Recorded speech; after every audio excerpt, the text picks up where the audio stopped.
এজন্য বিশ্বনবী বলতেন আসাদুহুম ফি আমরিল্লাহি ওমর, আমার দ্বীনের ব্যাপারে সবচেয়ে কঠোর ওমর।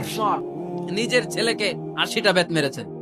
ওমর ফারুক রাদিয়াল্লাহু তাআলা আনহুর ছেলে আব্দুর রহমান মারুফুন বিআবি শাহমা ওখানে নাবিজ খেয়েছিলেন। নাবিজ হচ্ছে আরব দেশের লোকেরা দুধের মধ্যে শক্ত খুরমা রাত্রে বেলা ঢেলে দিত। ঢেলে দিলে সারা রাত ওই খুরমার রসটা দুধের সাথে মিশে দুধটা লাল হয়ে যেত। এটারে সকালবেলা খেত, খুব সুস্বাদু, এটাকে বলে নাবিজ। কিন্তু এটা রাতে ভিজাইলে সকালেই খাইতে হয়, রেখে দিলে আবার একটু সমস্যা হয়।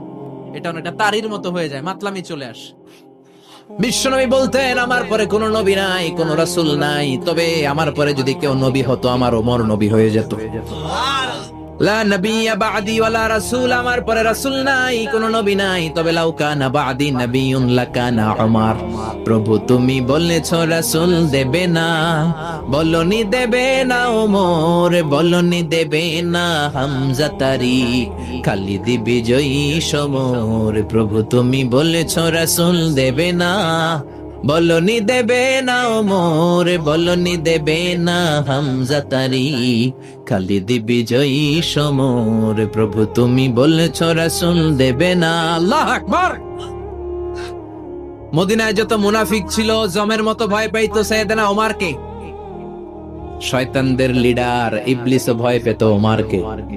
বিশ্বনবী বলেন ওয়াল্লাযী নাফসি বিয়াদিহি, ওমর ওই সত্তার কসম যেই সত্তার হাতে আমার আত্মা, মা লাকিয়াকা শাইতানু সালিকান ফাজ্জান ইল্লা সালাকা ফাজ্জান গায়রা ফাজ্জিক। ওরে ওমর, শয়তান যদি তোমারে কোনো রাস্তায় দেখে, ইবলিস যদি তোমারে কোনো রাস্তা দিয়ে হাঁটতে দেখে, ইবলিস ওই রাস্তা রেখে দিয়ে অন্য রাস্তা দিয়ে হাঁটে। ইবলিসও সাইয়েদনা ওমর ফারুককে দেখলে, এই রাস্তা দিয়ে দেখলে ওর বাপের কি জীবনে এই রাস্তা দিয়ে হাঁটবেন, এই রাস্তা ধুইয়া ওই আরেক রাস্তা ধরবে, চিল্লায় পড়েন আল্লাহু আকবার। কাফেররা ভয় পেত, মুনাফিকরা ভয় পেত, শয়তান ভয় পেত, এমনকি বিশ্বনবীর বিবিরাও ভয় পেত। সুবহানাল্লাহ পড়ে। বিশ্বনবীর বিবিরা বিশ্বনবীরে ধরলেন, আমারে এটা কিনা দেন, ওইটা দেন। বিশ্বনবী কয় টাকা নাই, ক্ষমতা নাই, সামর্থ্য নাই, বেশি কথা কইলে তালাক নিয়ে যাও, তোমাদের চেয়েও সুন্দরী অনেক সতী সাধবী নারী আল্লাহ ব্যবস্থা করে দিবে। বিবিরা মাঝে মাঝে খুনসুটি করতো, নবীরে ধরতো, এটা নাই ওইটা নেই, এটা দেখ। একবার সব বিবিরা টাইট করে ধরছে, ও নবী আয়েশার ঘরে যেদিন থাকেন সাহাবারা বেশি হাদিয়া পাঠায় কেন, আমাদের ঘরে যেদিন থাকেন পাঠায় না কেন? কালকে জুমার নামাজের পরে ঘোষণা দিবেন সবার ঘরে সমান সমান হাদিয়া। নবী কয় আমি হাইতান্ন। ও মিয়া, কে হাদিয়া দিবে, কটুক দিবে, এটা কি ইমাম সাহেবের কাজ? ইমাম সাহেবের বাসায় কে কোন দিন কি খাওয়াবে, কি গিফট দিবে, এটা তো কে যে গিফট দিবে তার ব্যাপার। বিশ্বনবী বললেন আবু বকরকে সবাই ভালোবাসে, তাই আবু বকরের মেয়ের ঘরে যেদিন আমার ডেট পরে থাকার সময়, ওই দিন হয়তো বেশি হাদিয়া পাঠায়, তোমাদের ঘরে পাঠায় না, আমার বলার কোনো সুযোগ। বিবিরা কয় না, আপনারে বলতেই হবে। নবী কয় আমি পারবো না, বিবিরা কয় পারবেন। ইন দ্য মিন টাইম দরজার উপর থেকে কে যেন সালাম দিল, আসসালামু আলাইকুম ওয়া রাহমাতুল্লাহ। বিশ্বনবী বললেন ওয়া আলাইকুম আসসালাম। বিশ্বনবী বুঝতে পারলেন সালামটা আমার ওমরের সালাম। বিশ্বনবী সালামের উত্তর দিয়ে বিবিদের দিকে তাকায়, দেখে একটা বিবি ওর সামনে নাই, সব উদাও, ভ্যানিশ হয়ে গেছে। ওমর সুবহানাল্লাহ পড়বেন না?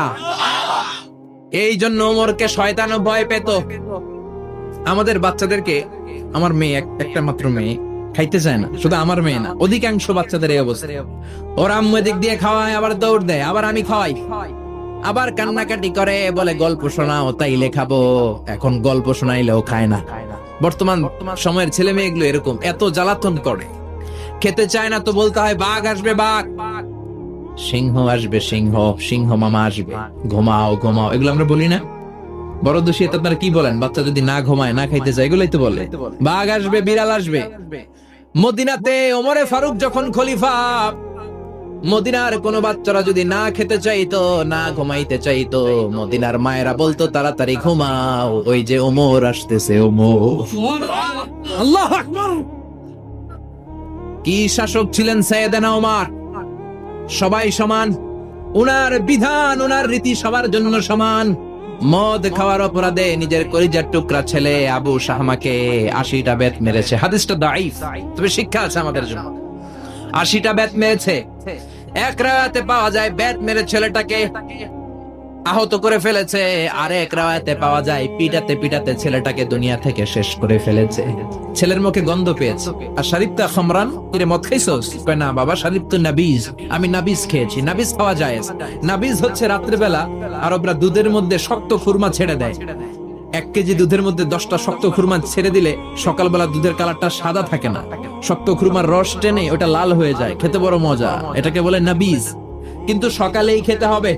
ওইটারে যদি 3 দিন জমায় রাখেন, 4 দিন জমায় রাখেন, ওইটাও গাঞ্জা হয়ে যাবে, ওইটাও তারি হয়ে যায়, মদ হয়ে যায়। সাইয়েদনা ওমরের ছেলে এই কাজ করেছেন, একটু তারির স্বাদ নেয়ার জন্য 4 দিন রেখে দিয়েছে। সাইয়েদনা ওমর বললেন, কি খাইছস? কয় মদ খাই নাই। নাবিজ খাইছস? এদিকে আয়। ইফতাহ ফামাক, মুখ খোল। হা করার পরে মুখের সামনে নাক নিয়ে গন্ধ দেখে মদের গন্ধ, কলারটা ধরে মসজিদে নববীতে নিয়েছেন। ইন দা মিন টাইম মসজিদে নববীতে জোহরের নামাজ হয়। নিজের ছেলেকে মসজিদে নববীর উস্তুয়ানা বলে, উস্তুয়ানাতু মসজিদে নববী, মসজিদে নববীর পিলারে বেঁধেছেন। যেহেতু উনি খলিফা, মসজিদে নববীর ইমাম, জোহরের নামাজের ইমামতি করলেন। সালাম ফিরালেন, আসসালামু আলাইকুম ওয়া রাহমাতুল্লাহ, আসসালামু আলাইকুম ওয়া রাহমাতুল্লাহ। সালামের পর বললেন, মাকানাকুম ইনদানা হাদ, সুন্নতের পর বসে যাবেন, আমাদের একটা হদ আছে। আল্লাহর দেয়া যে বিধান, বিচার, এটাকে আরবিতে বলে হাদ, প্লুরাল হচ্ছে হুদুদ। আমাদের হুদুদ আছে, মানে গুরুদণ্ড আছে, বসবেন। হাজার হাজার মানুষ সবাই ওযু করে যখন ঢুকতেছিল, দেখে আবু শামা পিলারে বাঁধা। সবাই তো আশ্চর্য, কি আজীব তামাশা, প্রেসিডেন্টের পোলা বাঁধা। নামাজের পরে বাইরে আসার পরে হাজার হাজার মানুষ তাকিয়ে আছে। কানাঘুষা শুরু হয়ে যায়। সবাই বলে কি হয়েছে? ওমর কয়, আমার টানাটানি করা যাবে না। এই যে থামেন থামেন, এখন টানলে কি হবে আমি জানি, খুব বিশৃঙ্খলা হবে। দাঁড়ায় শুনেন, দাঁড়ায় শুনলে ডবল সওয়াব। আমি চলে গেলে এরপর আপনারা টানাটানি করে ঢুকেন। কথা শুনতেছেন তো? মনোযোগ আছে? লোকদের মধ্যে কানাঘোষা। প্রেসিডেন্টের ছেলে, কেউ কয় ওমর মনে হয় মারবে না, যেহেতু নিজের ছেলে তো একটু ধমকি টমকি দিয়ে ছেড়ে দিবে। কেউ কেউ বলে না, ওমর তো এত সহজ মানুষ না, মদের বিচার তো 80টা বের, মনে হয় 40টা মারবে। কেউ কয় না, 80টাই মারবে। ওমর চেয়ারে বসে জল্লাদরে ডাকলেন, বললেন, ইবদা বিসমিল্লাহ, নে চাবুক শুরু কর। বাইতুল মাল থেকে শক্ত সাইজের একটা চাবুক আনবি।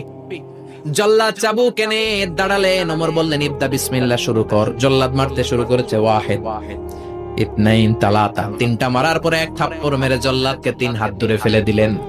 ধমক দিয়ে বললেন, তুই চাবুক মারস নাকি চাকরি বাসাস? আসলে জল্লাদ কিন্তু আস্তে মারে নাই, দেহের যত জোর ছিল জোর দিয়ে মেরেছে, কিন্তু ওমরের পছন্দ হয় নাই। ওমর বলে, আইন্দা কাতালাতা আইন্দে ওয়াহিদ, তোর হিসাবে চাবুক মারা হয়েছে 3টা, আমি ওমরের হিসাবে মাইর হয়েছে 1টা। চাবুক আমার হাতে দে, আমি 2 নাম্বার থেকে শুরু করি। ওমরে ফারুক 2 নাম্বার শুরু করলেন। 2, 3, এক একটা চাবুক মারে, ছুপ ছুপ করে চামড়া ছিলে, রক্তগুলো মসজিদে নববীর বারান্দার পিলারের মধ্যে লাগে। ওমরের যে শক্তিশালী দ্বিতীয় কোন পুরুষ মদিনার জমিনে ছিল নাকি? ওমরের হাতের মাইর। ছেলেটা চিৎকার দিয়ে বলে, বাবা, ও আব্বা, আর মদ খাবো না, ছেড়ে দেন, আর খাবো না। মদ তো আমি খাই নাই, আমি খেয়েছি নাবিজ, 3-4 দিন রাখার কারণে একটু মাতলামি হয়েছে আমার। আব্বা, এবারের জন্য ছেড়ে দেন, আর খাবো না।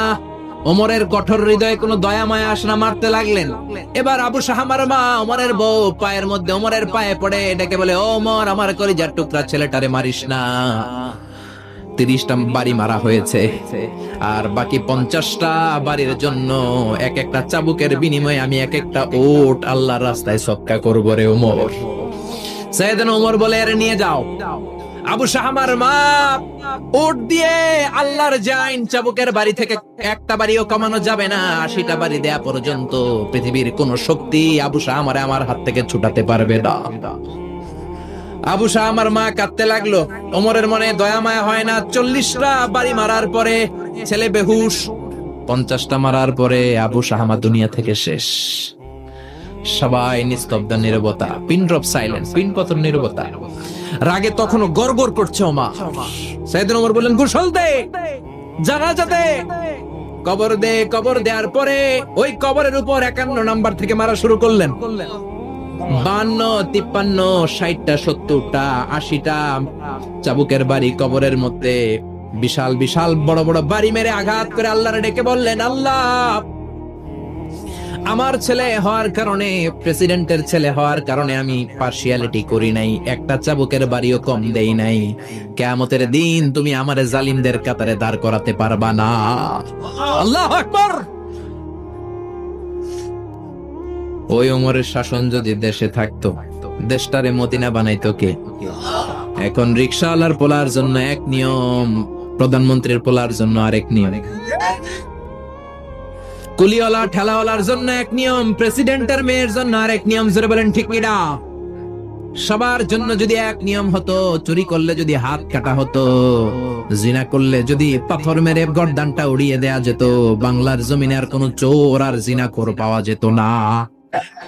চুরি করলে হাত কাটো কার আইন? তবে এটা কলা চোর, মুরগি চোর, ডাব চোর, আম চোর না। যেই চোরগুলো একটা কলমের সিগনেচারের খোঁচায় দেশের হাজার কোটি টাকা মেরে দেয়, ওই চোরদের হাত আগে কাটতে হবে। জোরে কোন ঠিক কিনা? এক কলমের খোঁচায় শেয়ার বাজার খাইয়া ফেলায়, হলমার্ক খাইয়া ফেলায়, দেশের টাকা সুইজারল্যান্ডে পাঠায়, ওই চোরগুলার হাত। জোরে বলেন ঠিক কিনা? এজন্য বিশ্বনবী বলতেন, আসাদুহুম ফি আমরিল্লাহি উমর। আল্লাহর দ্বীন বাস্তবায়নে সবচেয়ে কঠোর সাহাবী ছিলেন উমর। আবু বকর ছিলেন নরম, ওমরের মেজাজকে গরম বানাইছে কে? এই জন্য ইসলামের মধ্যে যেমনি সহনশীলতা আছে, আবার ইসলামের মধ্যে বিদ্রোহ আছে না নাই? অন্যায় দেখলে থামিয়ে দেওয়ার দরকার আছে না নাই?